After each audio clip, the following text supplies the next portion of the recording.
Yes. I have cards. They're over there. Oh.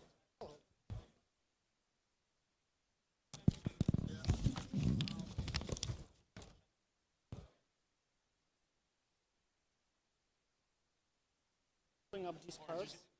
I'd be using that one probably, because otherwise you're holding something in your hand. I would use that one, because otherwise you'll be like playing around with the microphone. I'll be timing you down to your last 5 minutes. So if I give you a timeout, you still have 5 minutes for Q&A. You need still? Yeah.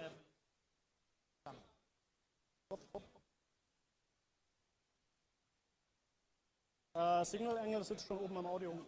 Haben wir irgendwo stilles Wasser?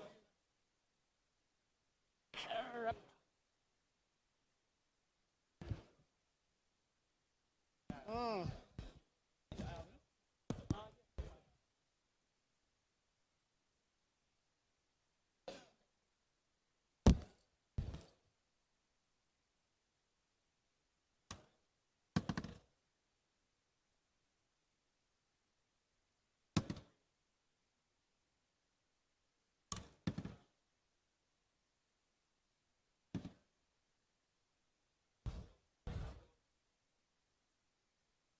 I'm sorry, we don't have non-sparkling water here. Do you need it, or are you fine with that? I'll try to organize you still water. I'll be fine. I'm not going to at the beginning anyway, and probably. Yeah, okay.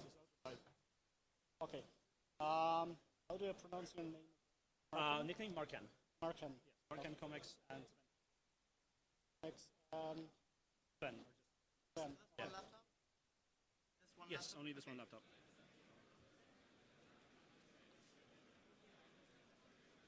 You're up first, you know that. Yes. Okay. Are you? So yes. Are we using that microphone then? Which microphone are we using? You can use that one or this one if you just pick it up. Both of them are working. They will switch between them. They will switch, all right. I'll be using this one then. Okay. Because I'm thinking I might go like, off here so they can see me or something, and maybe, Yeah, I don't sure, know, we'll see, whatever. I'll just be standing here. You're good? So we just stay here?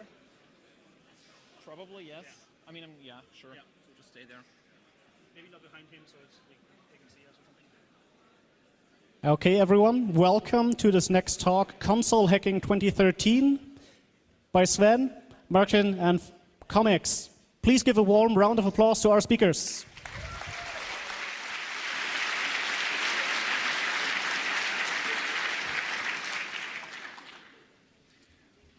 All right. Good evening, and thanks for attending this talk. So as already mentioned, I'm Sven. Over that's Comics, and that's Markin here. And we'll be talking about the Wii U. That's the Wii U, for those of you who have never seen it. It was released last year in November, and we bought it on the launch date, and it pretty much took us around a month to break most of the security it had. And that's essentially what we'll be presenting right now. As some of you may know, the Wii U is pretty much just an upgrade from Nintendo's previous console, the Wii, which was released all the way back in 2006. The Wii itself was also just an upgrade of the GameCube, released even earlier. We all have also been working on the Wii itself. Back then we were still called Team Tweezers, and we had a pretty good run. On the Wii itself. And because the security architecture mostly stayed the same, I'll be giving a very brief introduction about how the Wii was broken. For those of you who are more interested in the Wii itself, there's a talk at the 25C3 called Wii Fail, where it's explained in a lot more detail. So the first thing we did back then as Team Tweezers was that we used the GameCube compatibility mode, where you could only see a fraction of the RAM. Then we used a pair of tweezers directly on the mainboard to bridge a few address lines and move that frame around to be able to dump code that was left over from our full Wii mode.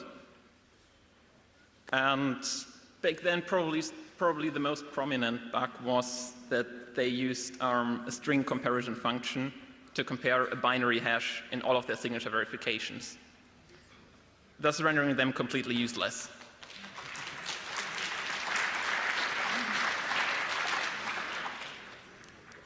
And what we did in the end was we built our own custom game-like channel on the Wii called the Homebrew channel, which is pretty much the most famous launcher used on the Wii.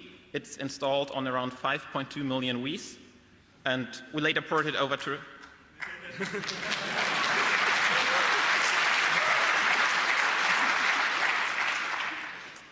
And we later ported it over to the backwards compatibility mode in the Wii U, and there we have around 27,000 installs as well. And yeah, so we did a really good run on the Wii. Let's see if we can do that on the Wii U as well. Just a quick introduction how the Wii looked like. It has a PowerPC processor running at around 730 megahertz. It's codenamed the Broadway. And on top of that, it also has the whole system on a chip that contains the rest of the hardware. And that thing was codenamed Hollywood. In there, there's the memory controllers. You get 64 megabytes of RAM, 24 megabytes of really, really fast RAM. And there's the old GPU called the GX, which is just a custom fixed function GPU that was also used back in the GameCube. And on top of that, they have a second coprocessor in there, which is based on the ARM architecture and does all the security. We nicknamed that one Starlet because it's part of Hollywood. Right, so that's how the Wii looked like. Let's take a look at what they changed for the Wii U. Now the most important changes are marked in red. So as you can see, the PowerPC processor is now called Espresso. And instead of just containing one core, it now has 3 cores it can use. All of them have an individual L2 cache. One of them has a larger L2 cache than the other 2. On top of that, they also up the clock frequency to around 1.2 gigahertz. Then they added the gamepad of the Wii U, the thing you saw on the first slide. It looks like a console itself, has its own screen and so on. And if you're interested in that, there's another talk on day 3 done by Delworth. And that thing is called the DRH. There's still the old GPU in there, but that one's only used for backwards compatibility reasons. And the memory can be repurposed as some really fast on-die general purpose RAM as well. And this time the system on the chip is called the Latte because they want to stick with the whole coffee theme. And that's why we nickname the security processor the Starbuck. And now that I've talked about the hardware, there's also the software side. The games running on the Broadway are running on the bare metal. And there's no operating system, absolutely nothing except for the game itself. So there's no shared libraries, no linking, no memory protection, nothing. It's really just take the executable of the game, put it into memory, and run it. On the Wii U, they learned a little bit from the past, and they are running a custom Café OS on that PowerPC. It does real process separation, memory management, privilege separation, and so on. So it's really their own custom operating system running on there, doing its own part of the security. Now on the Wii, the security was all done on this Starlet. It was running iOS, which was also a custom microkernel only related to security, cryptography, and various I/O hardware. This is still true for the Wii U, so they have 2 parts that are taking care of the security. But it's significantly changed. It's been completely rewritten. It's a lot larger, and we've just called it iOS U because it's still performing most of the same tasks as the original one. Then games and software can be loaded either from a disk you insert in the console or from an integrated NAND flash. But RSA signatures were only checked when you installed a title on your NAND flash. If it was later run, there was no signature verification performed whatsoever. So as soon as you gained the ability to modify the NAND file system, you are able to run your own custom code and actually get a persistency as well across reboots. Again, on the Wii U, they learned from this. They added an eMMC storage for user software and games as well. But this time, whenever you launch an application, it will be signature checked. So you can't just put something on the file system and get away with that, or the iOS U running on the Starbuck will catch you doing that. One interesting thing about this is, this is the reason I've been talking about the Wii so much, is that the Wii U features fully backwards compatibility. So if you buy any Wii game, you can plug it into your Wii U and it will run it. And this is done, we call this backwards compatibility mode the virtual Wii.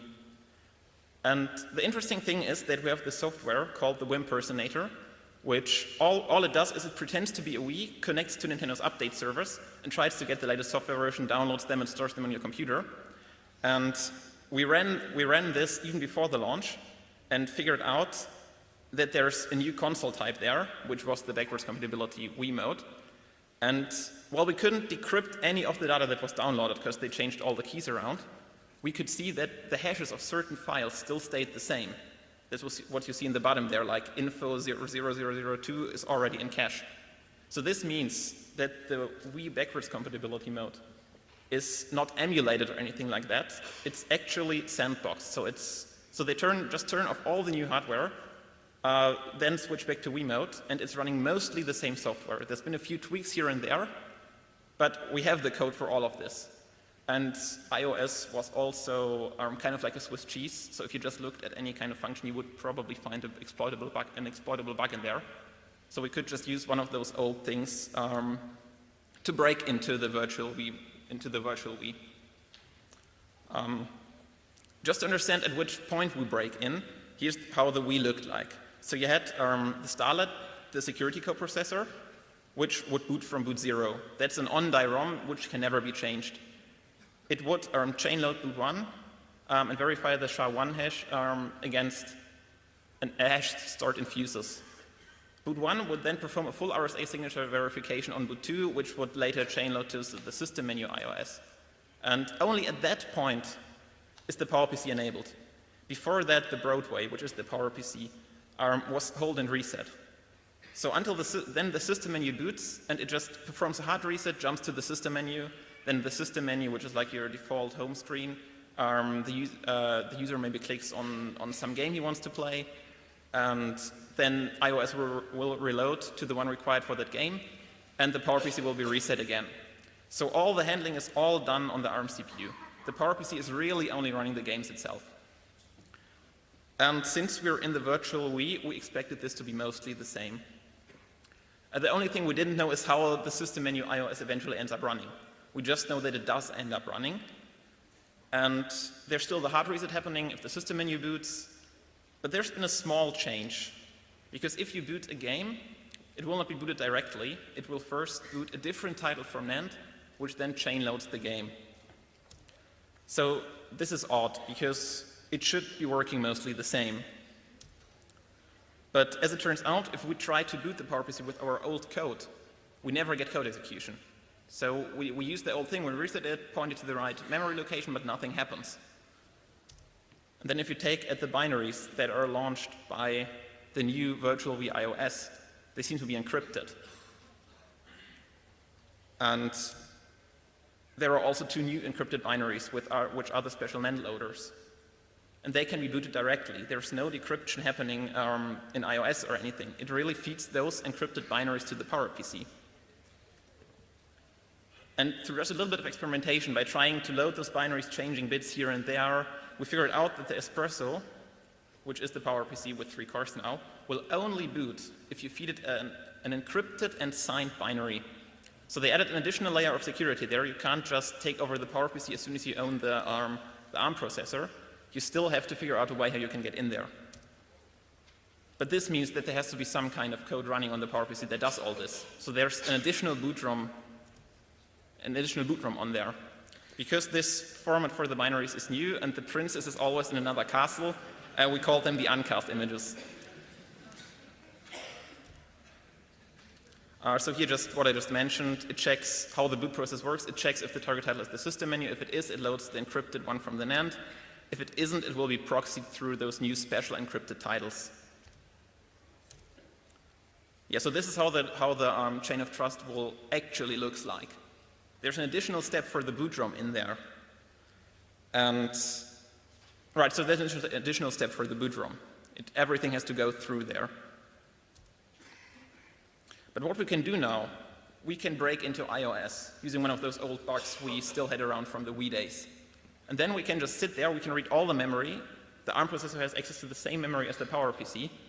So we can check what's happening while the boot ROM is running, because the ARM will be running at the same time.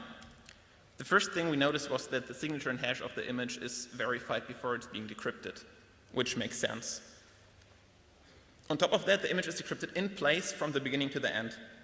So if you observe memory, at first the first block will change, and then the second one, the third one, and so on until you reach the last one. And there's a third thing that's a little bit odd, because just before the entry point of your encrypted image, an additional PowerPC instruction will appear as the very last thing before your code is running. But this means, but if we can observe from the ARM, we can also try to see what happens if we try to overwrite some kind of memory while the boot ROM is running to trick it into doing something else. Again, the boot ROM, it verifies our encast image, decrypts the image, and then it jumps to the decrypted image. So if you take a look at that decrypted image, for example, I'm just dumping memory, you will see that the very beginning turns back the espresso into Broadway compatibility mode. So the boot ROM is running in full espresso mode. If you reset the PowerPC for a hard reset, it will start as an espresso. Then the boot ROM will run, it will run the Wii NAND loader, which will only at that point downgrade the whole thing to what it used to be on the Wii. And decrypting an image takes quite some time, because AES isn't really an insanely fast algorithm, and the system menu is a few megabytes large.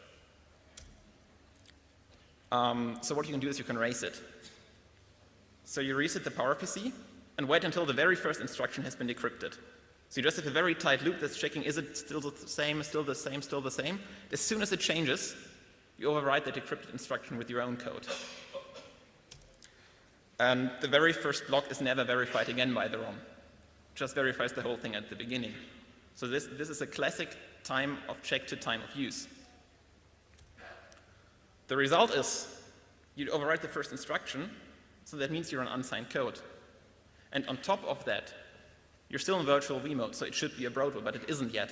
It's still a full espresso processor. Because the downgrading is only happening later, you overwrote that. And if you're in espresso mode, you can just bring up the 2 additional PowerPC cores and use them.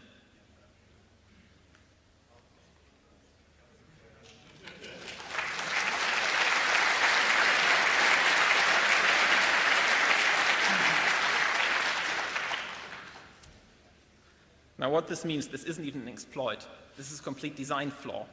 Because the boot ROM is running on one processor, and it has absolutely no way of telling what that other processor that can be perfectly used as a glitching device is doing. As I mentioned, you can just reuse that ROM as an oracle to decrypt binaries. Because all you do is, you run it, wait until the last block is decrypted, reset the whole PowerPC again, and then you just dump memory. You get your full decrypted binaries handed on a silver platter for you. So the boot ROM is mostly pointless. It doesn't prevent you from re-enabling the cores. It doesn't hide any kind of code you shouldn't be seeing. It's just a minor annoyance. It's nothing there's no reason that it is there at this point. What we can't yet is decrypt Wii U mode binaries, but we don't have them anyway at this point. Obviously, it's no fun if we stop here, because we know there is a boot ROM, so we want to dump that thing. Yeah, let's just dump it anyways. The problem is that rebooting is really annoying on a Wii U, because you boot it up, it takes like a minute till it's there, then you click on the virtual Wii, it takes another minute, and so on, and so on, and so on. And every time you make a single mistake, which is bound to happen when you're trying to hack something, this can really add up a lot of time. So we've been trying to build a remote agent from the PC, which is what we're always doing when we're hacking some kind of a meta device. So what this really is, you build a serial port between the console and your computer so that you can send RPC commands from some Python script over the serial port to the console so that you can really interactively hack the console directly from your computer without having to compile a binary and reboot that thing over and over and over again. This is really nice because it cuts down your whole development time. But there's a small problem because we can't communicate yet. You have no serial port. On the Wii, we could just use the memory cards. It used to be just a SPI bus, so we could just plug in some custom hardware and we had a full serial port. But those are gone now. So we started with something we call LOL serial.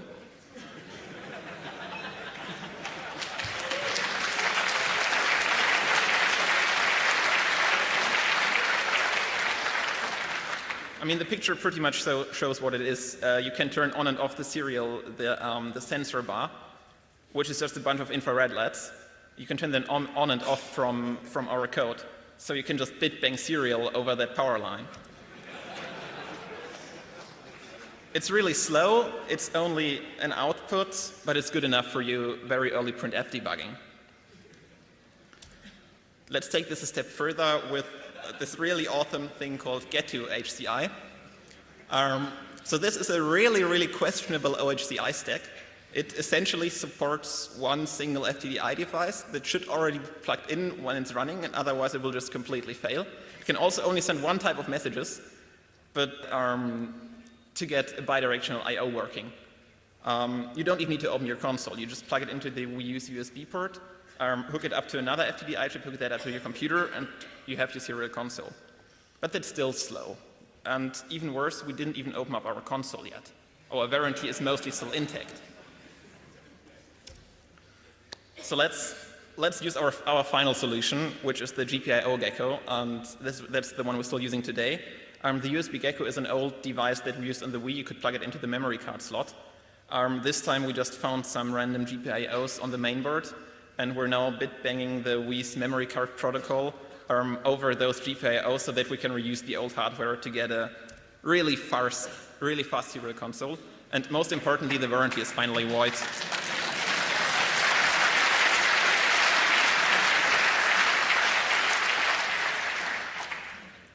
As I mentioned, we want to dump that boot ROM. This is why we did the whole thing with the serial consoles. And I also mentioned that one instruction that appears just before the decrypted code. And for those of you who are not familiar with PowerPC, this is a move to special purpose register instruction. And a special purpose register, it makes a lot of sense to contain a bit to disable the boot ROM. So our hypothesis is, which later turned out to be true, that this single instruction there will disable the boot ROM. So can we just use the same approach we used to get the PowerPC in espresso mode? Can we use the same approach to dump the boot ROM? Turns out that sadly doesn't work, because no matter how hard we try to raise the ROM, the PowerPC will always execute the original instruction. We even wrote a very tight hand-assembled assembly loop, and it still would just disable the boot ROM. It turns out there was absolutely nothing we could do, at this point anyway. Because in order to understand why this didn't work, we're going to cheat a little bit and explain what the boot ROM is doing first, and then how we managed to dump it. And that's Martin's part.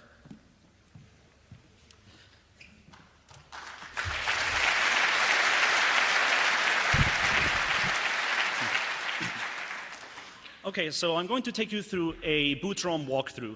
The boot ROM does some really interesting tricks with memory management and cache management, and it's almost a little piece of art the way it does things. So this is going to touch into the intricate details of PowerPC caches and PowerPC memory management. So hold on to the right. This is going to be interesting. So we're interested in looking at mostly memory management. So we're going to have 4 columns here. We're going to look at different parts of memory, different addresses, what the data is in RAM, the physical RAM chips, what the data is in the CPU's L2 cache, which may or may not be the same as RAM, because the Wii U is not a cache coherent system, so there may be times when these two do not match. And then the PowerPC CPU has 2 operating modes. It can operate in real mode, where virtual addresses correspond to physical addresses, so there's no address translation. Or it can operate in translated mode, which is when the memory management unit is turned on, and there can be arbitrary mappings between where the addresses that the code uses and the addresses in physical memory. So let's set the stage first. We start up with the binary image for the system menu, or whatever the uncast image is, at that address there, 0133 foo. And we have at offset 0 is the header for that, and at offset hex 100 is the start of the ciphertext. We're also interested in address 0 because that's where the PowerPC exception vectors are. It's also where the reset vector is. So let's look at what happens there. But to start with, there's nothing really in that area of memory. So first, we hard reset the PowerPC, and it comes up in real mode, like every other PowerPC. And the first thing that we notice is that in real mode, the PowerPC is executing the boot ROM, not memory. The boot ROM is built into the Espresso, and it overlays memory at address 0. So whenever it fetches instructions, it will do so from the boot ROM. There's no MMU setup yet, so there's no translated mode. The caches are off, so it's pretty simple. And you can also see how the system menu encrypted blob, the uncast blob, maps to real mode. The first thing the boot ROM does is it clears the MMU, the caches, the registers. It wipes everything to get a nice clean slate. Nothing interesting there. And then it maps the boot ROM using a PowerPC feature called the block address translation. The PowerPC has a memory management unit, and it can either map things using the usual page tables, which can do complex mappings, but it has a very simple memory mapping feature. The block address translation is just a bunch of registers that say, take a big block of memory here, map it to a big block of memory there. It's really stupid, it's really easy. So it maps itself to translated mode with this feature of the Espresso. It also maps to other sections. It maps address 20000 to that 160 address there, which is in the middle of RAM. There's nothing special about it. I don't know why they picked that. And there doesn't seem to be a reason for it to map this, but it does. We'll see in a second why. And it also maps E000 blah, blah, blah to the same location. And that's not even physical memory. That's an invalid address. So that makes no sense, but we'll see what happens. Then it switches to translated mode. So now it's running in translated mode, still running the ROM. And this is when it enables the caches.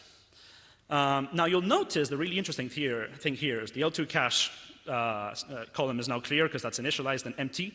But in real mode, suddenly we get the reset vector instead of the boot ROM. So we're leaking main RAM from the actual RAM chips to real mode. The reason for this is because the boot ROM is special.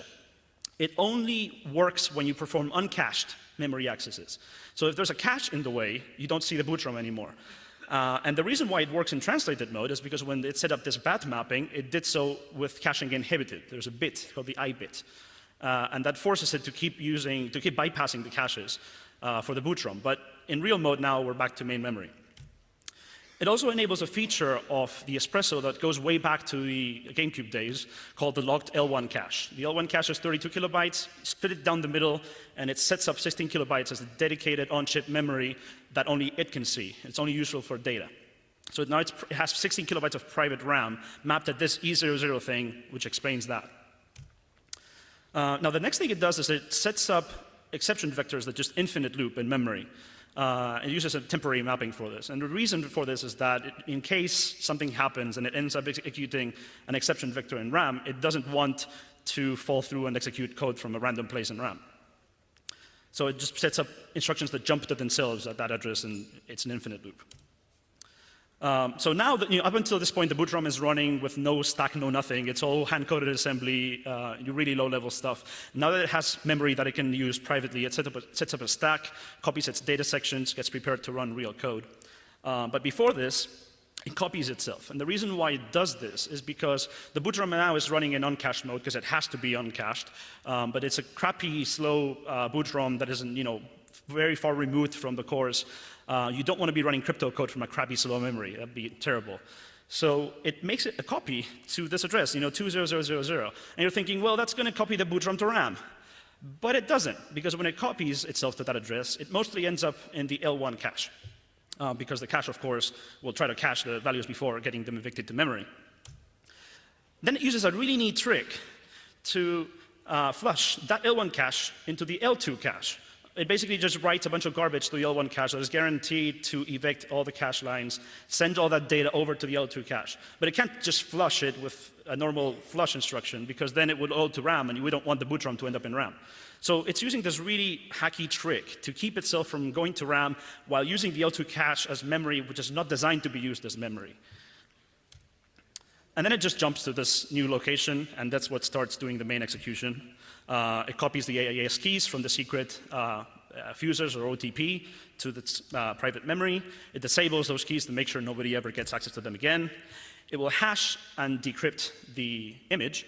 And the really interesting thing here is that it can't just read it because it would end up using the L2 cache.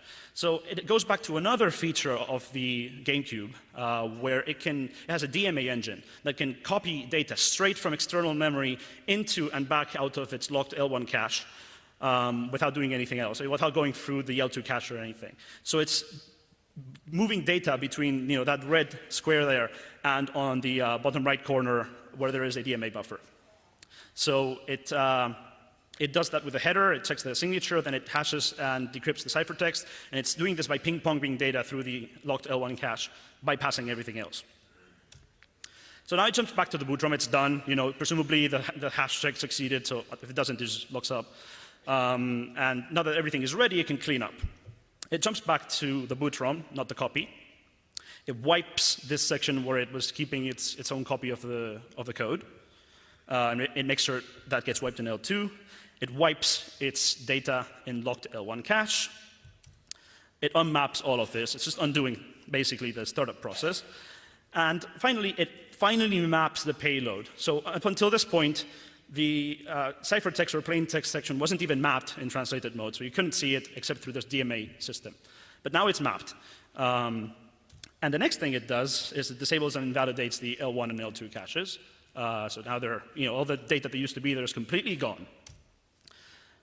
And now is when it writes this special boot ROM disable instruction. It writes that makes it through to the L2 cache, and it flushes it to make sure it makes it out to RAM.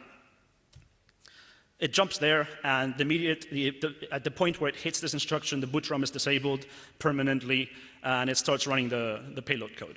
And this is why you can see why overwriting this instruction in RAM did not work.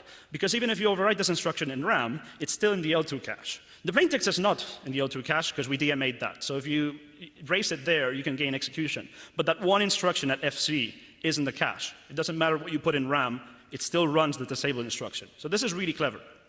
And it actually writes it and reads it and verifies it, makes damn sure it's in the L2 cache. So this is a really clever trick. I mean, it's kind of a horrible hack, but in a way it's really cute execution. It keeps the ROM isolated, but there's a hole.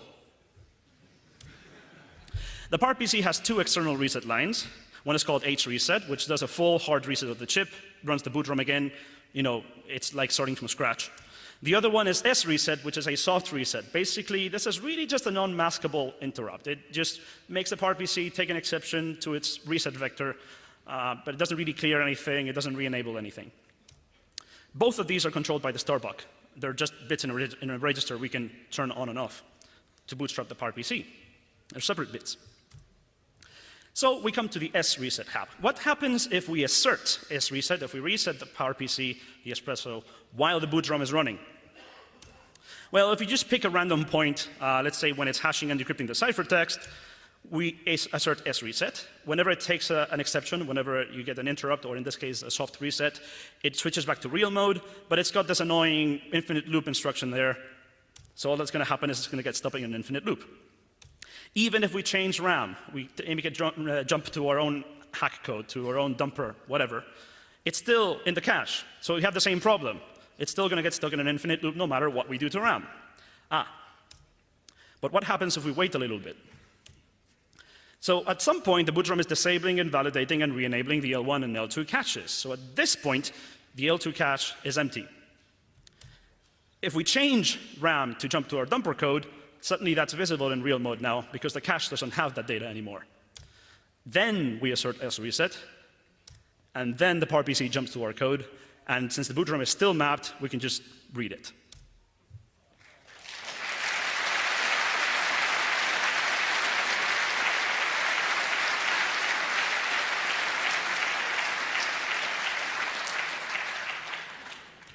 So this happened 8 days after the release, by the way. Unfortunately, it's too late to get the keys, the European release, just to make sure we're on the same page. But it's too late to get the keys because the OTP is already disabled, the locked L1 is already wiped, keys are gone. We want the keys. So let's look at the other reset line. It's called H-reset. It resets the whole Espresso. It restarts boot ROM execution. H-reset is level sensitive, so you bring it low to start resetting the PowerPC. It does whatever it needs to clear, clears internal state registers, all that fun chip level design stuff that I know nothing about. and then you release it to begin execution. The datasheet for the PowerPC 750CL, which is really close to the Broadway used on the Wii, and presumably close enough to the Espresso, says that hreset must be held low for at least 255 bus clock cycles. What happens if we try narrower pulses? So the Starbuck runs at the bus clock rate, coincidentally, and it can control hreset with single cycle accuracy, because one NOP on ARM9 is one cycle. You can make a little timing loop. So we fill all RAM with jumps to our dumping code, just to make sure that if anything weird happens, hopefully it goes to where we want. Remember, we're doing this Python thing from a PC. We don't want to be timing hreset from a Python script. So we upload a little snippet of ARM code to do really accurate cycle level hreset timing, disable interrupts, all that fun stuff. Then we start the PowerPC normally, just to make sure it's into a sane state. And then we hreset it right in the middle of the boot ROM. It doesn't actually matter that much where. We try different widths for hreset, see what happens. And we hope that at some point, something will blow up, it'll screw up, and it'll end up jumping somewhere in RAM and run our code. And then something will happen, hopefully, and then we get profit.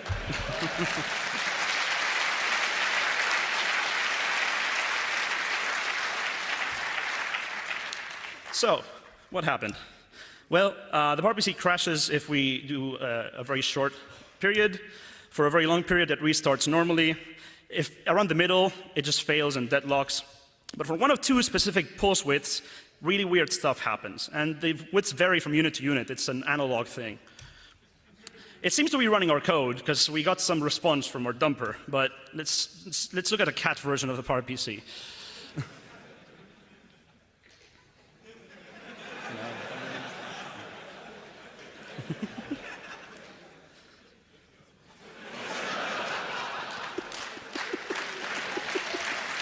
So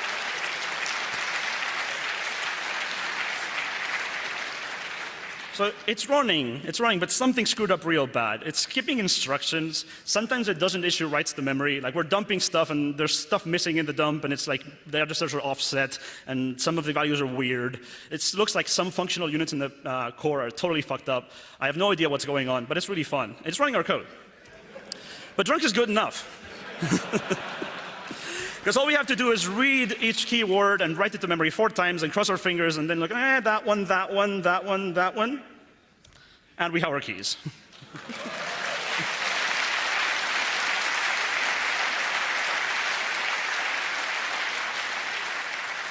So that was 11 days after the EU release, and that's a hash that we posted. It's a hash of a linked file, which has the hashes of the keys because we must go deeper.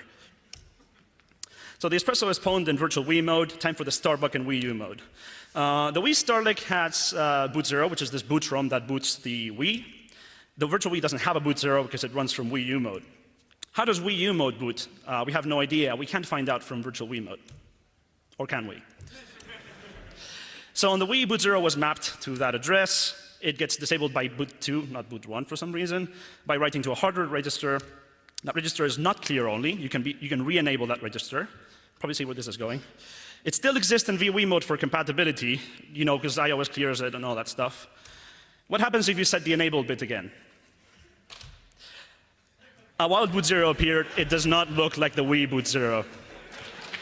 I don't even know what the hell they were thinking. This is just ridiculous. It just shows up. And we found this out 14 days because, we didn't think they'd be that stupid. So that's the hash we posted. Okay, the Wii U boot 0 is much more interesting than the Wii one. It does real signature checks. It supports booting a recovery image because the Wii was notoriously brickable, and they just throw away motherboards and put new ones in when they bricked them. There was no recovery mechanism. But unfortunately, we haven't found an exploitable bug in boot 0, at least yet. So this is all we have for Wii mode. Now, let's look at Wii U mode. And I'll hand it over to Comics for that. All right.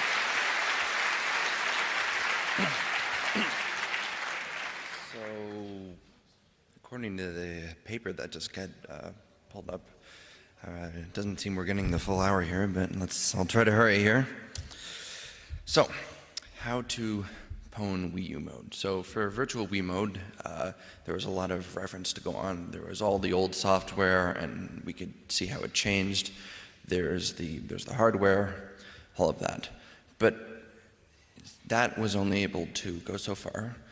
So in order to pwn Wii U mode, we had to do it just like any other console. That is, by treating it as a black box. So how do you hack any embedded device? Well, any large embedded device with a user interface that's vaguely modern? Well, you go after the web browser. Because just about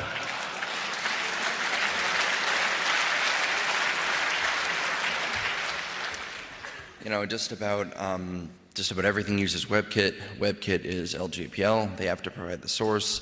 You can go get the source.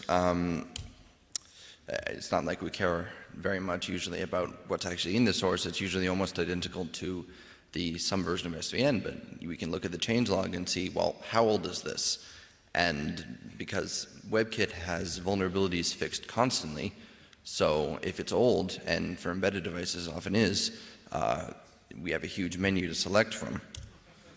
So the last changelog entry from the open source version of WebKit, as for the release that was current last year, the end of 2012, is from 2011, October, so it's a year out of date. In theory, there should be a lot of vulnerabilities. So how do we actually find these old bugs? A lot of them are reported, but they're also kept secret.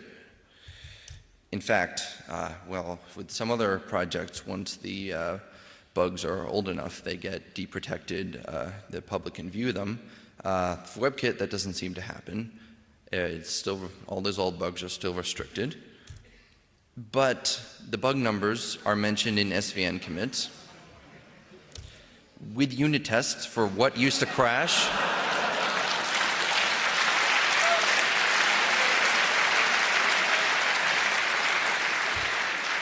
Oh, what did I do? I pressed B. Help. No. Okay, so all we have to do is grep the SVN log for bugs, and we try to view all these bugs in the bug tracker, and which ones are we not authorized to see? Those are the interesting ones. Not a new idea. A lot of people are doing this, but this is the first time I'd done it. So to Nintendo's credit, they did recently, a few months ago, they updated WebKit to a version as of late 2012. So now it's well, it's about the same amount of out of date as it used to be. Now, that doesn't mean that exploitation is necessarily easy, because we don't have, there are a lot of things we don't have. We don't have crash logs, for one thing. With some platforms, in fact, a surprising number, they'll just give you the crash log, and then you can sort of see what's going on. We don't have that. Structure and vtable layout, we don't really know anything about the compiler. We might be able to find out, and there's some amount that you can get from the source code, but it's still limited. Like if you have a use after free, you're often going to want to overlap the one vtable with another, and like the wrong function will be called, but we don't really know what's going to happen there. We don't know about the allocator, so for a use after free, the behavior of the heap depends on the precise algorithms used by the allocator, but we don't know about that. So, although it's certainly possible, I mean, once they used an old WebKit version, Nintendo pretty much guaranteed that we were going to get code execution this way eventually. And you could consider this a serious flaw. I mean, a serious lapse in security. Even if WebKit, there's going to be vulnerabilities eventually, but by making it easy to find old vulnerabilities, you're pretty much guaranteeing that code execution is going to be achieved pretty soon. Now, in a good, well-designed security system, whether the Wii U counts is debatable, but there's many layers of security, and just compromising the web browser isn't going to give you that much, but it's still going to give you infinitely more than just poking at the user interface.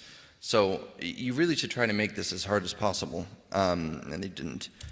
But anyway, as saying, there are many bugs to choose from, and there are plenty of hard use after freeze and overflows and all this. But I found a nice heap overflow that let me overwrite a pointer to an array buffer view or something, and then that let me specify an arbitrary address, and I could dump memory. And then we got to look at the Cafe OS in IDA and giant database file, because IDA has giant database files. And it was a dump of all the modules loaded into memory at the time. So how does it compare to the old Wii OS? Well, this has been partially covered earlier. As said, no longer running on bare metal on the PowerPC. It's running under a kernel. This is necessary for one thing, for process isolation. The Wii U can actually run multiple things, multiple applications. Like you can run the web browser while a game is on.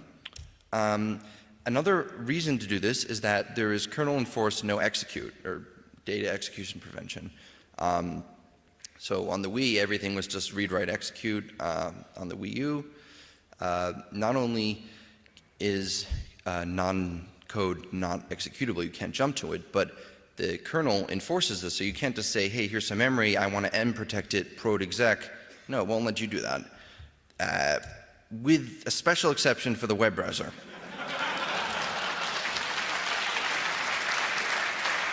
This interesting policy is shared with the iPhone. It is this way because web browsers need JITs to run fast, and for JIT you need to run code, and so there needs to be a way to do that. But it's somewhat paradoxical. So, downsides, or missing things. No ASLR. It's 2012 was when it was released, and there's no ASLR. There are also lots of bugs. On a cursory examination, it seems to be there turned out to be a lot of bugs in various levels of the operating system. This isn't exactly a security measure like some kind of mitigation, but it means that it wasn't carefully audited. And that could be considered a very important mitigation. So in general, this reminds me of like last generation of consoles, like the Wii U is in some other ways. Like the PS3 also had no execute and it had no ASLR, but I think that the newer ones are better on that, so unfortunately not this one. So another interesting feature, not exactly a security measure, but as previously mentioned, the Cafe OS uses dynamic linking for everything. The Wii used just static linking, plop everything, the whole SDK into every game, plop it into memory. This feels more like a real system. In fact, it almost uses ELF. The binaries look like ELFs, except there are some gratuitous differences. Like the sections are compressed with some custom thing, and the symbol tables are all different, and it's changed to be sort of more like the Windows linking model for some reason, and it's all different. But it's close enough, so I guess they get credit for that. So benefits are function names are visible. For reverse engineering with the Wii, there was some leaks of function names in some weird cases, like some symbol map got onto a disk once, and but those were closed and those were out of date. For the Wii U, they're just always going to be function names visible, always useful whenever you need them. Separated, functionality is separated by library, so you can sort of see what does what. And this is a bit of a historical note, but I'll be quick. For the Wii, there was eventually a port of Linux, but since that didn't run very well, since there wasn't very much memory on the Wii, and most people just used libogc, which is a custom library which sort of did the same thing as the SDK, but unfortunately it didn't only do the same thing as the SDK, many of the functions were just lifted straight from the SDK, like manually translated from assembly to C, and there were eventually worries that this would be a copyright violation. It's hard because you have these random register rights. You can try to figure out what they can do, what they actually do, and maybe have some nice functionality, or you can just copy them, and there are a lot of them. Anyway, this avoids the need for that. Anyway, so while Markan was doing all the stuff with reset that he mentioned, because once he got the keys, it was possible, the keys he dumped included both the Virtual Wii and the Wii U mode keys for the PowerPC. So since it was pretty easy to end up reading data from the file system, that meant that I would have been able to use that potentially to decrypt the PowerPC kernel and be able to see what's in it and find vulnerabilities white box rather than black box. But I didn't know this was going to succeed. It hadn't been done. So I decided to try to dump it with a blind exploitation. So, you know, pretty basic stuff. I tried to pass a bunch of syscalls that take addresses and do something with them. Memory addresses, I tried to pass invalid addresses and see what they do. Most of them, they just returned errors or did something predictable. One of them froze. Some addresses worked that were not accessible normally. And basically, it was a straight read from the kernel. It took the pointer and read it without doing any kind of check. It printed it to a log. You could get the log with some other way to do it. So I printed 1 byte at a time, checked the log, and very slowly dumped whatever kind of data from kernel space that I wanted. But data, not text. No matter where I tried, and I could not get any text. And there's a reason for that. As previously mentioned, there's both page tables and block address translation, but interestingly, the BAT registers are completely separate for instruction and data. They're just separate registers. This is useful for one thing. It's usually used to implement no execute for this memory because you can just put it in a data BAT but not an instruction BAT, and then it'll only be able to read it with a data fetch.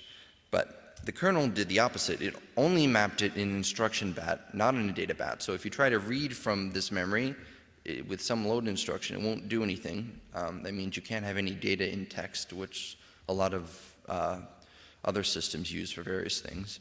But it means that it's a pretty interesting security measure because you can still run it fine, you just can't dump it. The one thing is that I'm not quite sure whether it was intended as security or just because they were running out of BAT registers.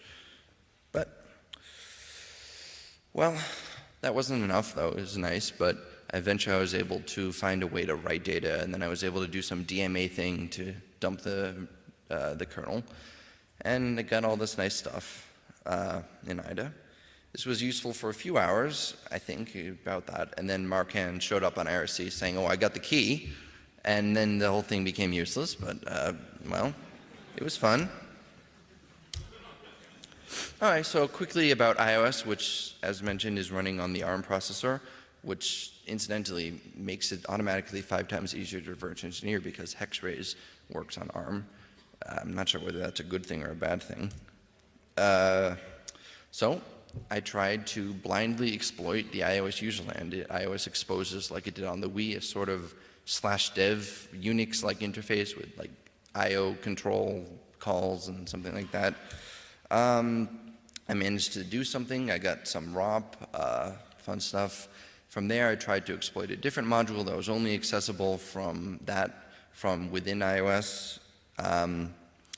And then I did some random call to some IO control in the crypto module, and then my Wii wouldn't turn on. You know, I wasn't expecting that. It was stay away from like NAND writing, any kind of that, but it's just, oops, your Wii's bricked, sorry. So I had to sit out for a while, but till I borrowed someone else's Wii U and promised very much not to try anything like that again. But eventually, I was able to exploit the iOS kernel. And once we got code running in the iOS kernel, we were able to dump the OTP, or almost all of it, which contains a bunch of different things, including the common key, which is the key needed to decrypt what you can download from the internet into what goes on the file system. So now there's no need to like anything on the PowerPC or anything that's not separately encrypted. You can just download it. And also the virtual Wii, because all the updating and downloading for the virtual Wii actually happens in Wii U mode, and the Starbuck and cast key. So that's pretty much everything except for one thing.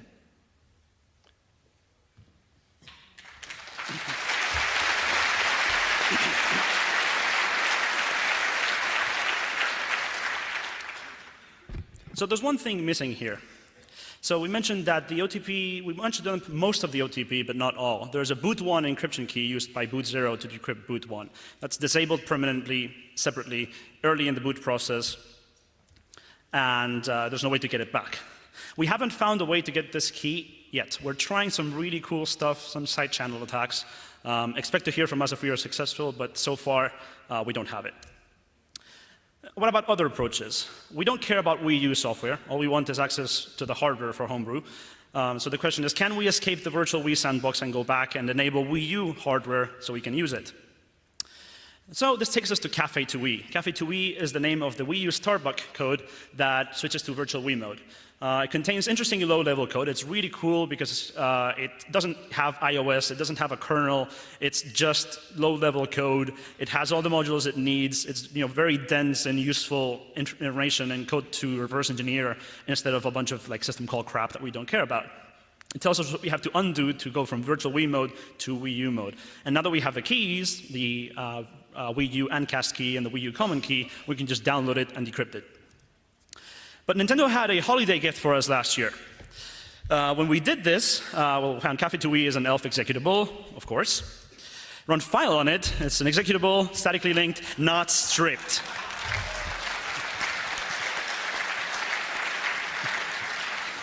This is the only unstripped binary that I found, other than the Cafe OS linking stuff.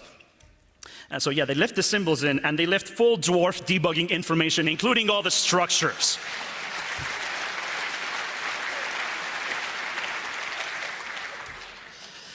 Plenty of strings. Apparently they call MCP, the thing that does the system control and security stuff is called MCP, so someone likes Tron over there. There's the C2W section, which is the Cafe2Wii main, the main file, the main object file there. And there's a bunch of really cool symbols. MCP, hardware set AHP compatibility mode, set compat mode, set mem1 compat mode, set sysprot, which is a really interesting register, launch Wii iOS, finalize Cafe, which is kind of the last thing that happens before Wii mode, and set espresso PLL config GPIO, which is what presumably switches the espresso frequency multiplier and does the espresso speed. Also, apparently they use Sigwin. Unfortunately, this was a mixed bag. The sandbox is a little bit leaky. We can partially reconfigure the bus to Wii U mode. We can half enable the extra 8 megabytes of mem1, but it kind of breaks Starbuck at the same time because the bus is messed up, so it's not really useful. It shows that it's there, but it's not actually usable by homebrew. And we can mess with some GPIOs. We can change the fan speed and some other miscellaneous crap. But unfortunately, that's not enough. Most of the new cool hardware, the new GPU, separate USB controllers that let you talk to the gamepad, all that fun stuff, that's all clock gated and powered off. And the registers that you need to turn that back on seem to be locked off by something called sysprot, which is one shot and cannot be reset as far as we can tell.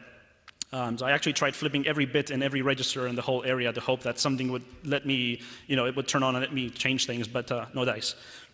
So we tried, but unfortunately that won't work. It would be possible for Nintendo to enable a homebrew sandbox that turns off the Wii U, say, file system and security and keys, but it lets us use the hardware while keeping their DRM safe. This is kind of like other OS, and it would be better than other OS because other OS depended on a hypervisor, which is of course riddled with bugs, while this uses hardware lockouts, which are fairly solid. Unfortunately, Nintendo is not interested in this, as far as we know anyway.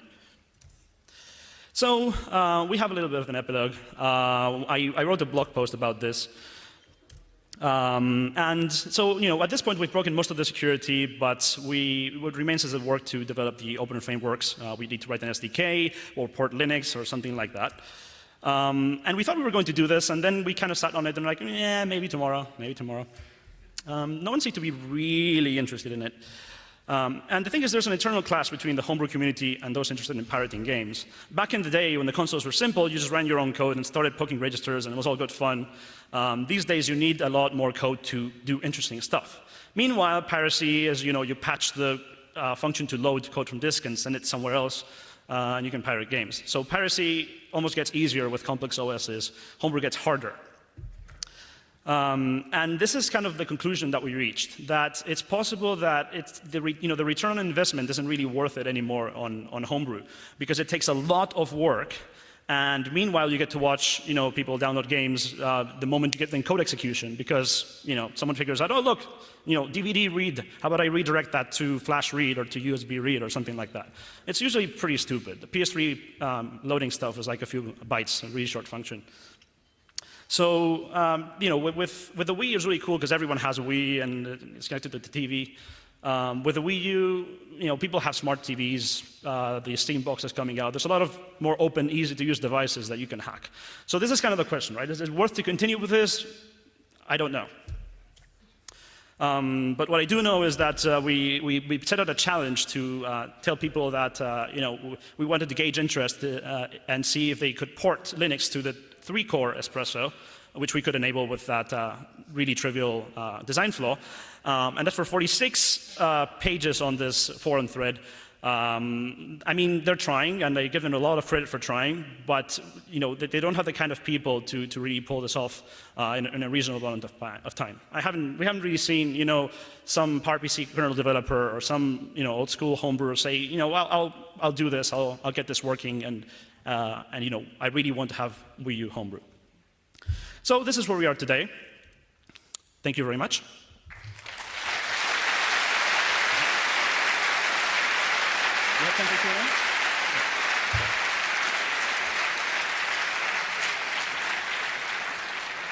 So we don't have time for Q&A, but we are at the Hack Center at the back room on the left, underneath the evacuation sign on the wall. So feel free to come. We're especially interested in any Nintendo engineers that may or may not be among the audience.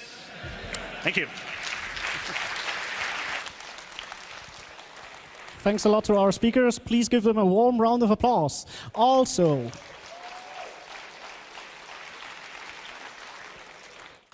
while you're all in the process of leaving this room, please look around you and pick up any trash that you can find.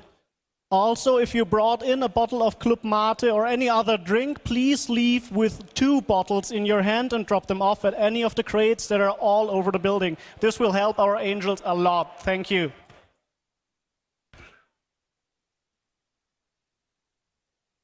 Also, please do leave feedback at the Fahrplan and rate the talks that you visited. You can also do this later on from home if you missed any talks.